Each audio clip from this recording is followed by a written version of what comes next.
میرے پیارے بھائی اور بزرگوں، دنیا کو اللہ پاک نے ذمہ داریوں کی جگہ قرار دیا ہے۔ دنیا جو ہے ذمہ داریوں کی جگہ ہے۔ یہاں وہی آدمی اچھا رہے گا، وہی آدمی اچھا لگتا ہے جو ذمہ داری پوری کرے۔ جو ذمہ داری پوری نہ کرے وہ آدمی اچھا نہیں لگتا، چاہے اکیلا اکلوتا بیٹا ہی کسی کا کیوں نہ ہو۔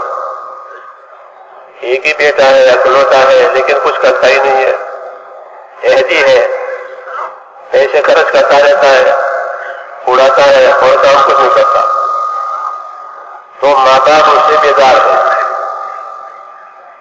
کیوں؟ کہ وہ ذمہ داری پوری نہیں کر رہا ہے۔ اور ایک نوکر ہوتا ہے، امانت دار، دیانت دار، کام اچھی طرح کر رہا ہے امانت داری سے، تو اس کو چاہیں گے، چابیاں اس کو دیں گے، ہاں یہ چابی تم رکھو، تم کھولو، تم بند کرو، کیونکہ وہ امانت دار ہے، دیانت دار ہے، ذمہ داری سے کام پورا کر رہا ہے۔ یہ ایک ایسی بات ہے جس کا کوئی انکار نہیں کر سکتا۔ نحمده ونصلي على رسوله الكريم، اما بعد۔ محترم دوستوں، بزرگوں، পরিবার যে আল্লাহ জাল্লা শানুহু এই দুনিয়াটাকে জিম্মাদারি পালনের, দায়িত্ব পালনের জায়গা বানাইছে। এখানে যে জিম্মাদারি এবং দায়িত্ব পালন করে সেই ভালো মানুষ এবং তাকেই ভালো মনে করে মানুষে। আর যে দায়িত্ব পালন করে না, জিম্মাদারি আদায় করে না, তাকে কেউ ভালো বলে না, সে ভালো মানুষও নয়। চাই সে কারো কোন মা বাপের এক সন্তান, একলাই হয়, একটাই ছেলে, এক ছেলে, মা বাপ তাকে মহব্বত করে, তার যার একটাই মাত্র ছেলে, কিন্তু এই ছেলেটা যদি অকর্মা হয়, দায়িত্ব পালন না করে এবং সে পয়সা উড়ায়, তো একে মা বাপও অপছন্দ করে, মা বাপও তাকে অপছন্দ করে। যদিও এক বাপের এক ছেলেই, কিন্তু সে যেহেতু দায়িত্ব পালন করে না, জিম্মাদারি আদায় করে না, তার কাম কাজ নাই, কাজ করে না, সে অলস, শুধু পয়সা উড়ায়, তো একে মা বাপও পছন্দ করে না। আরেকজন চাকর, সে খুব আমানতদারির সঙ্গে, দেয়ানতদারির সঙ্গে জিম্মাদারি আদায় করে, দায়িত্ব পালন করে, তো মালিক তাকে চাবি দিয়ে দেয় যে তুমি দোকান খোলো, দোকান বন্ধ করো, ক্যাশ তুমি সামলাও। যেহেতু সে খুব আমানতদারির সঙ্গে, জিম্মাদারির সঙ্গে কাজকর্ম করে, তো তার হাতে চাবি দিয়ে দেয়।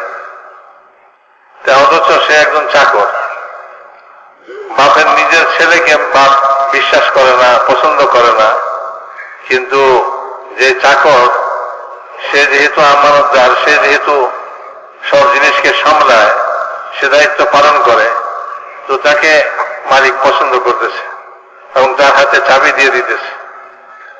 তেমনি ভাবে মেরে মোহতারাম দোস্ত বুজুর্গ, দুনিয়াটাকে আল্লাহ জাল্লা জালালুহু আম্মা বারুহু জিম্মাদারি পালনের জায়গা বানাইছেন।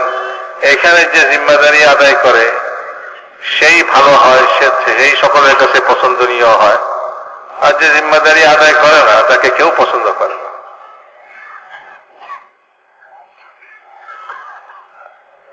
یہ ہمارا پہلا سبق ہے،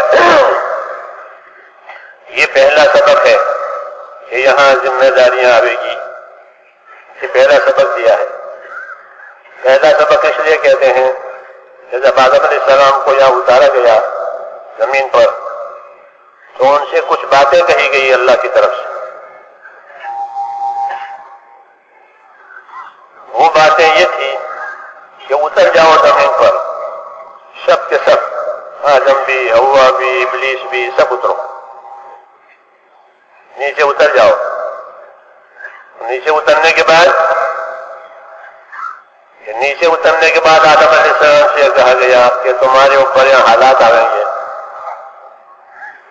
तुम्हारे पास बाल के दुश्मन होंगे, बाज़ुकुम लिबाज़ुन अदू, तुम्हारे पास बाल के दुश्मन होंगे क्योंकि इब्लीस भी साथ है। तो एक तो ये बताया कि तुम्हारे पर मुख्तलिफ हालात आएंगे। दूसरी बात ये कही कि तुम्हारी जरूरियात का इंतजाम भी यहीं हो जाएगा, जमीन में।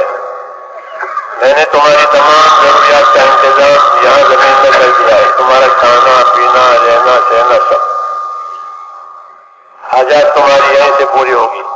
जब तक जिंदा रहोगे जमीन के ऊपर रहोगे, और जब मरोगे तो अंदर जाओगे।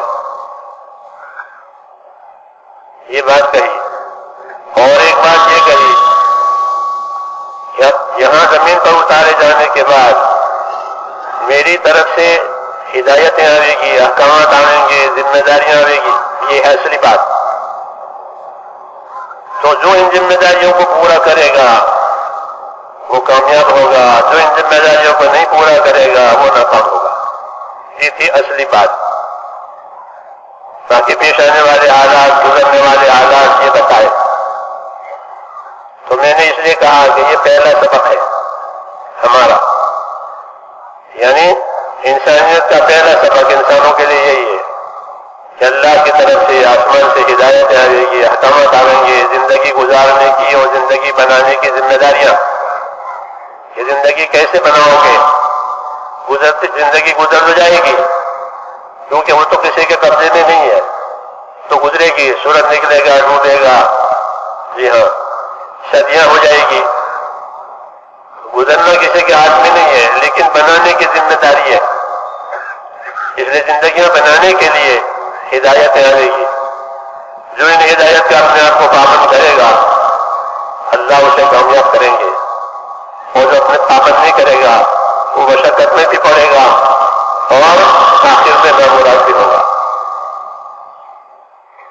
भाई मेरे मोहतरम दोस्त बुजुर्ग बलें যে ভাই এটাই আমাদের পয়লা সবক এই দুনিয়াতে, যে জিম্মাদারি এটাকে আদায় করতে হবে। জিম্মাদারি আদায় করার জায়গা, এই দুনিয়া জিম্মাদারি আদায় করার জায়গা, দায়িত্ব পালনের জায়গা।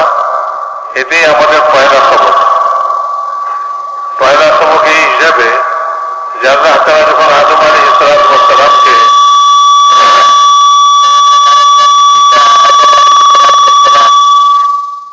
এবং ওনাকে যখন জমিনে নামাইলেন, আদম আলাইহিস সালামের সঙ্গে হাওয়া আলাইহিস সালামও নামলেন এবং ইবলীসও নামলো। সবাইকে নিচে নামাই দিলেন যে নিচে চলে যাও, জমিনে চলে যাও। তো যখন নিচে নামাইলেন তো ওই সময় আল্লাহ তাআলা আদম আলাইহিস সালামকে যেটা বলছিলেন সেটা হলো যে এই জমিনের বুকে নিচে এখানে তোমাদের উপরে বিভিন্ন রকমের অবস্থা আসবে, বিভিন্ন রকমের পরিস্থিতি আসবে।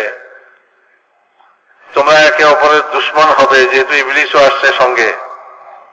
তো ইবলীস এই চেষ্টাই করবে যে তোমাদের ভিতরে শত্রুতা পয়দা করে তোমাদেরকে আপোষে একে অপরের শত্রু বানায় দেয়। তো বলে যে আল্লাহ তাআলা বলছেন যে বিভিন্ন রকমের হালাত পরিস্থিতি তোমাদের উপরে আসবে দুনিয়াতে, আর তোমাদের জরুরত এবং প্রয়োজন গুলা এগুলি পুরা করার জন্য আমি দুনিয়াতে ব্যবস্থা করে দিছি। তোমাদের খাওয়া দাওয়া, তোমাদের থাকা, বসবাস করার এগুলি যা প্রয়োজন হয় জিন্দগিতে, এই সবগুলির ব্যবস্থা আমি জমিনে করে দিছি। এখান থেকে তোমাদের হাজত পুরা হইতে থাকবে, তোমাদের জরুরত মিটতে থাকবে। এবং এরপরে আল্লাহ তাআলা যেটা বলছেন সেটা হলো যে এই দুনিয়াতে যাও, সেখানে তোমার জরুরত পুরা হবে, বিভিন্ন রকমের হালাত তোমার উপরে আসবে, কিন্তু এই সব কিছু সত্ত্বেও আমার পক্ষ থেকে হিদায়াত আসবে, আমার পক্ষ থেকে হুকুম আসবে, জিম্মাদারি দায়িত্ব আসবে। যে আমার হুকুমকে পুরা করবে, আমার হিদায়াত মোতাবেক জিন্দগি কাটাবে, সে কামিয়াব হবে, সে সফল কাম হবে।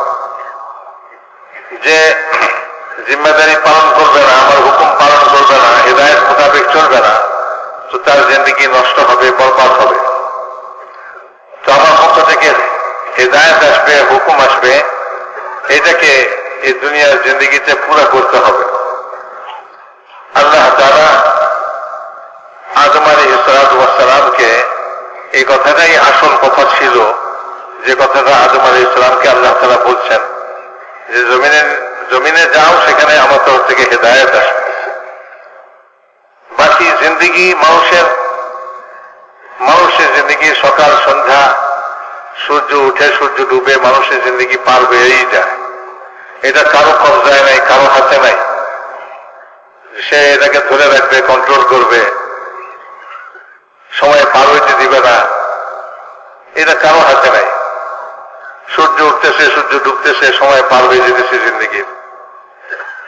কিন্তু মেরে মহতারাম দোস্তা বুজুর্গ বলেন যে এই সময় যে পার হইতেছে, এই সময়ের মধ্যে যে আল্লাহ তাআলার হুকুম মোতাবেক জীবনযাপন করলো এবং ওই জিম্মাদারি বাড়ি জিন্দিগিকে ইখতিয়ার করলো, তো সে শেষ পর্যন্ত সে কামিয়াব হবে এবং সফল কাম হবে। আর যে এটাকে খেলায় খেলায় নষ্ট করে দিল, জিম্মাদারি উপরে চললো না, আল্লাহ তাআলার হুকুমকে পুরা করলো না, সে দুনিয়াতেও কষ্টের মধ্যে পড়বে এবং শেষ পর্যন্ত সে বিফল হবে তার জিন্দিগি, ব্যর্থ হবে তার জিন্দিগি এবং তার জিন্দিগি বরবাদ।